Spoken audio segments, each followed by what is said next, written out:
Baik, Assalamualaikum warahmatullahi wabarakatuh. Untuk kelas 9, pada video kali ini Bapak akan membuat materi tentang jual beli, hiyar, kirot, dan ribah. Yang pertama yaitu tentang jual beli. Jadi yang pertama yaitu jual beli. Jual beli itu menurut bahasa artinya menukarkan sesuatu dengan sesuatu, atau menukarkan harta dengan harta, atau harta dengan barang. Sedangkan menurut istilah adalah menukarkan sesuatu dengan sesuatu dengan disertai dengan ucapan ijab kabul antara penjual dan pembeli, yang disertai dengan syarat-syarat dan ketentuan yang berlaku sesuai dengan syariat Islam. Untuk hukumnya sendiri, dasar hukum jual beli itu terdapat di dalam Al-Quran surat Al-Baqarah ayat 275 yang berbunyi, wa halallahul bai'ah wa harama ribah, dan Allah menghalalkan jual beli dan mengharamkan yang namanya riba.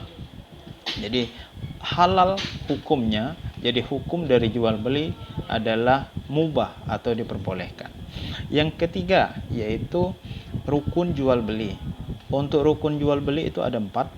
Yang pertama yaitu penjual dan pembeli. Yang kedua adalah barang yang diperjualbelikan. Yang ketiga, alat yang dipakai dalam proses jual beli. Yang keempat yaitu ijab dan qabul. Selanjutnya yaitu syarat dari jual beli. Syarat yang pertama yaitu untuk syarat penjual dan pembeli. Apa syarat untuk penjual dan pembeli? Untuk syarat yang pertama, keduanya yaitu sama-sama sudah baligh atau sudah dewasa, baik penjual maupun itu pembeli. Jadi keduanya harus sudah sama-sama dewasa. Kedua yaitu berakal sehat, artinya tidak dalam keadaan mabuk yang menyebabkan hilangnya akal, ataupun tidak dalam keadaan gila, baik untuk si penjual maupun juga untuk si pembeli. Yang ketiga yaitu bukan pemboros, artinya untuk yang pembeli ini bukan orang yang suka menghambur-hamburkan uang atau barang, dan membeli tidak semestinya barang itu dibeli. Yang keempat yaitu bukan dalam keadaan terpaksa. Untuk si penjual tidak dalam keadaan terpaksa menjual barang tersebut, dan untuk si pembeli tidak dalam keadaan terpaksa untuk membeli barang tersebut. Kalau tadi syarat untuk penjual dan pembeli, sekarang kita masuk ke dalam syarat bagi barang yang akan dijual belikan. Apa saja menjadi syaratnya? Yang pertama, barang itu harus ada pada saat proses transaksi dari jual beli itu berlangsung. Jadi kalau barang itu tidak ada di tempat proses jual beli, artinya jual beli itu tidak termasuk ke dalam syarat sah jual beli. Yang kedua, barang itu yang dijual belikan haruslah ada manfaat yang bisa diambil dari barang tersebut. Artinya kalau barangnya diperjualbelikan itu tidak ada manfaat, terutama bagi kita sebagai seorang pembeli, maka barang itu tidak termasuk dalam kategori syarat sah jual beli. Yang ketiga yaitu barang itu dalam keadaan suci. Jangan sekali-sekali menjual barang yang ada najisnya atau termasuk barang yang mengandung dari najis. Yang keempat yaitu barang itu sepenuhnya adalah milik dari penjual. Artinya di sini penjual itu adalah orang yang berhak sepenuhnya menguasai dan menjual belikan barang yang didagangkannya. Jadi kalau barang itu milik orang lain, si penjual tidak berhak untuk menjual barang dagangan. Dan yang terakhir, bagi si pembeli, ketika dia sudah membeli, barang itu milik sepenuhnya dari si pembeli. Itu syarat sah dari barang yang akan diperjualbelikan. Untuk yang selanjutnya yaitu macam-macam bentuk dari jual beli dalam pandangan Islam. Yang pertama yaitu jual beli yang sah. Artinya yang sah di sini jual beli itu mengikuti proses dan prosedur sesuai dengan ketentuan dan syarat-syarat yang berlaku di dalam syariat Islam. Artinya tidak merugikan orang lain dan lain sebagainya. Yang kedua, jual beli yang terlarang. Nah, untuk jual beli yang terlarang ini ada 5 macam. Yang pertama yaitu jual beli dengan sistem ijon. Ijon itu maksudnya menjual beli yang belum jelas barangnya itu apakah akan ada atau tidak. Contoh, misalnya menjual buah-buahan yang belum masak atau masih baru berkembang, dan sehingga tidak jelas apakah nanti buah ini akan berbuah dengan semestinya atau bahkan malah rusak sama sekali. Nah, jual beli seperti ini yang juga dilarang di dalam Islam. Yang kedua, jual beli yang haram. Apa contohnya? Misalnya menjual sesuatu yang diharamkan oleh Allah. Misalnya menjual daging babi, minuman keras, menjual daging anjing, menjual najis dan lain sebagainya. Yang ketiga yaitu menjual sperma hewan. Ya, artinya di sini sperma hewan itu tidak untuk diperdagangkan. Yang keempat, menjual bayi yang masih dalam kandungan dari induknya. Contoh di sini misalnya ketika seekor kambing betina itu sedang mengandung dan anaknya mau dijual. Nah, ini yang tidak diperbolehkan. Ini dilarang di dalam Islam menjual benih janin binatang yang masih dalam kandungan. Dan yang terakhir yaitu jual beli barang yang belum dimiliki. Misal saya contohkan di sini si B membeli barang kepada si A. Kemudian barang ini karena belum sampai di rumah atau belum dibayar oleh si B, kemudian si B mau menjual barang itu kepada si C. Ya, artinya barang itu belum sepenuhnya milik si B karena dia belum membayar kepada si A. Maka jual beli seperti ini juga dilarang. Untuk yang ketiga macam-macam jual beli yaitu jual beli yang sah tapi dilarang oleh agama. Apa saja contohnya? Yang pertama yaitu jual beli pada saat khutbah Jumat berlangsung. Artinya kalaupun proses jual beli ini berlangsung, maka jual belinya sah tapi dilarang oleh agama. Karena pada saat itu, pada hari Jumat, seluruh umat muslim terutama yang laki-laki itu harus melaksanakan ibadah sholat Jumat. Yang kedua yaitu jual beli dengan cara menghadang barang sebelum sampai di pasar. Ini biasanya dilakukan oleh tengkulak-tengkulak yang mana dia borong semua hasil misalnya dari petani, kemudian dia ambil semuanya, kemudian dia bawa ke pasar dengan harga yang tinggi. Jadi sebelum para petani sampai ke pasar dia hadang, kemungkinan dia ambil seluruh barang dia beli, kemudian dia jual lagi dengan harga yang lebih tinggi ketika sudah sampai di pasar. Nah, ini pun juga sah tapi dilarang di dalam agama. Yang ketiga yaitu jual beli dengan niat menimbun barang. Misal menimbun beras, menimbun minyak, dia kumpulkan semuanya, dia tahan, ketika harga di pasar sudah naik baru kemudian dia jual. Nah, jual beli seperti ini juga dilarang di dalam agama. Yang keempat yaitu menjual dengan cara dikurangi timbangan. Artinya ketika ada pembeli membeli 1 kilo, mungkin dia kurangi menjadi 8 ons sehingga tidak sampai dengan apa yang dibeli oleh si pembeli. Yang kelima yaitu jual beli dengan cara mengecoh. Contoh kecil, ketika dia menjual buah-buahan, dia ada buah-buahan yang jelek dia taruh di bawah, buah-buahan yang paling bagus dia taruh di bagian atas, sehingga pembeli merasa seluruh buah-buah yang ia jual itu buah-buah yang sehat, yang segar, yang bagus. Padahal ketika dimasukkan dalam kantong dia campur mana buahan yang bagus dengan buahan yang tidak bagus. Nah, itulah contoh-contoh dari macam-macam jual beli. Yang pertama jual beli yang sah, yang kedua jual beli yang terlarang, dan yang ketiga jual beli sah tapi terlarang. Baik, kita masuk kepada materi yang kedua yaitu tentang khiyar. Apa itu khiyar? Jadi khiyar yaitu hak memilih, meneruskan atau membatalkan jual beli yang sedang berlangsung. Hak hak ini juga bisa dimiliki oleh penjual maupun oleh pembeli. Jadi pembeli boleh memutuskan antara meneruskan atau membatalkan jual beli. Begitu juga sebaliknya dengan penjual boleh memutuskan mau melanjutkan atau membatalkan jual beli. Apa hukumnya? Hukum dari khiyar ini adalah mubah, sama seperti jual beli. Jadi diperbolehkan di dalam Islam. Sekarang macam-macam dari khiyar. Khiyar itu ada 4 macam. Yang pertama yaitu khiyar majelis, yang kedua adalah khiyar syarat, yang ketiga khiyar aibi, dan yang keempat adalah khiyar ru'yah.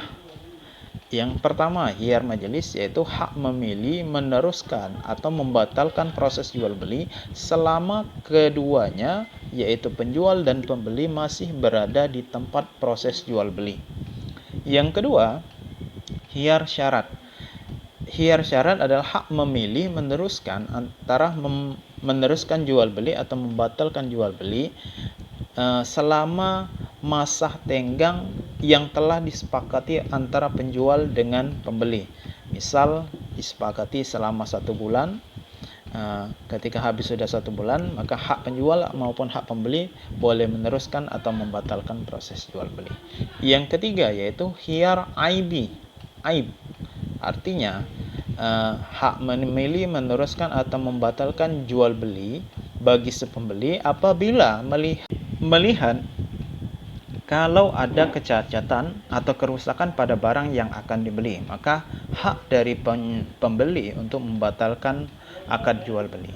Dan yang keempat yaitu khiyar ru'yah, yaitu hak memilih untuk meneruskan atau membatalkan proses jual beli apabila barang tersebut tidak ada di tempat.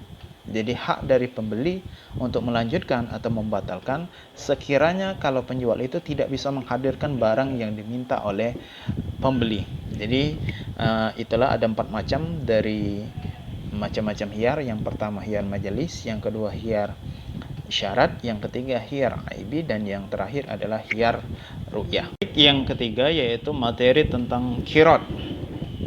Kirot yaitu bentuk kerjasama antara pemilik modal atau yang punya materi harta dengan orang yang menjalankan usaha atau yang mempunyai tempat usaha. Jadi di dalam Islam dikenal dengan namanya yaitu kirot. Jadi istilah untuk pemilik modal dengan penjalan modal. Nah, apa hukum dari kirot? Hukum dari kirot itu yaitu mubah, sama seperti jual beli dengan khiyar tadi. Jadi hukum dari kirot ini adalah mubah, diperbolehkan di dalam Islam selama tidak merugikan salah satu pihak. Yang ketiga, rukun dan syarat dari kirot. Yang pertama, ada pemilik modal, ada yang menjalankan usaha. Artinya kalau tidak ada pemilik modal, tidak akan ada yang menjalankan usaha. Dan apabila ada pemilik modal saja tanpa ada penjalan usaha juga, maka tidak disebut dengan yang namanya kirot. Yang kedua, syarat dari kirot yaitu ada modal usaha. Jadi ada harta yang akan dijalankan oleh pengusaha atau yang menerima bantuan usaha tadi. Jadi kalau tidak ada modal, maka kirot juga tidak akan berlangsung. Yang ketiga, jelas jenis usahanya. Jadi rukun dari kirot itu yang pertama ada pemilik modal dengan penjalan, yang kedua ada modal usaha, yang ketiga ada usahanya. Jadi si penjalan usaha nyata melaksanakan usaha dengan bantuan dari pemilik modal. Nah, misalnya bisa dalam bentuk berdagang maupun dalam bentuk investasi yang lain. Yang keempat yaitu keuntungan. Jadi rukun dari kirot itu yang keempat adalah untung itu dibagi sesuai dengan kesepakatan bersama di awal perjanjian. Berapa persen untuk pemilik modal dan berapa persen juga untuk yang menjalankan modal.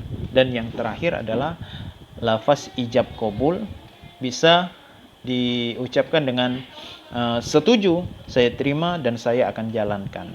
Jadi itulah rukun dan dari kirot itu sendiri. Untuk materi yang keempat dan materi yang terakhir yaitu tentang riba. Apa itu riba? apa hukum riba, dan terus macam-macam dari riba itu apa saja. Yang pertama yaitu pengertian dari riba, yaitu riba menurut bahasa yaitu tambahan atau kelebihan. Sedangkan menurut istilah yaitu tambahan atau kelebihan yang diberikan pada saat pembayaran utang piutang maupun perjanjian yang sebelumnya dilaksanakan dan telah disepakati bersama baik orang yang berhutang maupun orang yang memberi hutang. Jadi secara ringkas, riba itu artinya adanya harta tambahan yang diberikan pada saat proses transaksi pembayaran berlangsung. Untuk hukum dari riba itu sendiri yaitu haram. Jelas riba hukumnya adalah haram karena merugikan salah satu pihak. Jadi kerjasama dalam bentuk riba ini jelas merugikan salah satu pihak, terutama yaitu bagi pihak yang berhutang. Nah, sekarang pembagian dan macam-macam dari riba itu sendiri. Yang pertama yaitu riba fadl. Apa itu riba fadl? Yaitu riba adanya kelebihan ataupun tambahan pada tukar menukar dua barang yang sejenis. Contoh misal, beras ditukar dengan beras, namun jumlahnya berbeda. Ya, misal yang satu beras itu 1 kilo ditukar dengan beras yang sama itu ukurannya 1 kilo 2 ons, artinya ada kelebihan 2 ons. Atau dalam bentuk lain misalnya emas, ya, ditukar dengan emas, bentuknya sama emas namun kadar dan jumlahnya berbeda. Nah, ini yang dinamakan dengan riba fadl.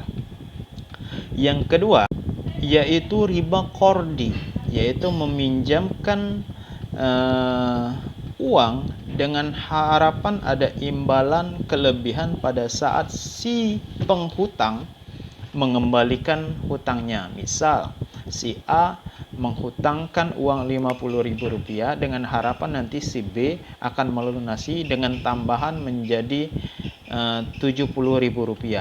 Artinya ini termasuk dalam kategori riba qard. Yang ketiga yaitu riba yad. Apa itu riba yad? Yaitu riba yang terjadi pada saat proses jual beli atau pertukaran yang salah satu barangnya itu mengalami penundaan atau tidak sampai kepada salah satu pihak. Artinya ketika terjadi pertukaran, salah satu pihak tidak menerima barang yang telah dijanjikan dan disepakati pada awal kesepakatan. Itu yang dinamakan dengan riba yad. Yang terakhir yaitu riba nasi'ah. Nasi'ah yaitu tukar menukar dua barang yang sejenis maupun yang tidak sejenis yang pembayarannya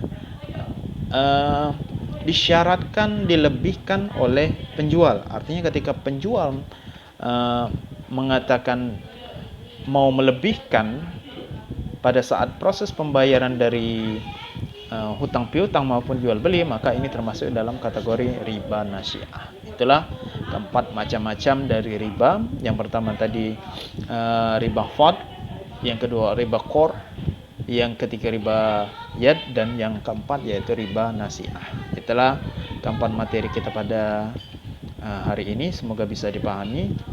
Akhir kalam kita akhiri dengan lafaz hamdalah. Wassalamualaikum warahmatullahi wabarakatuh.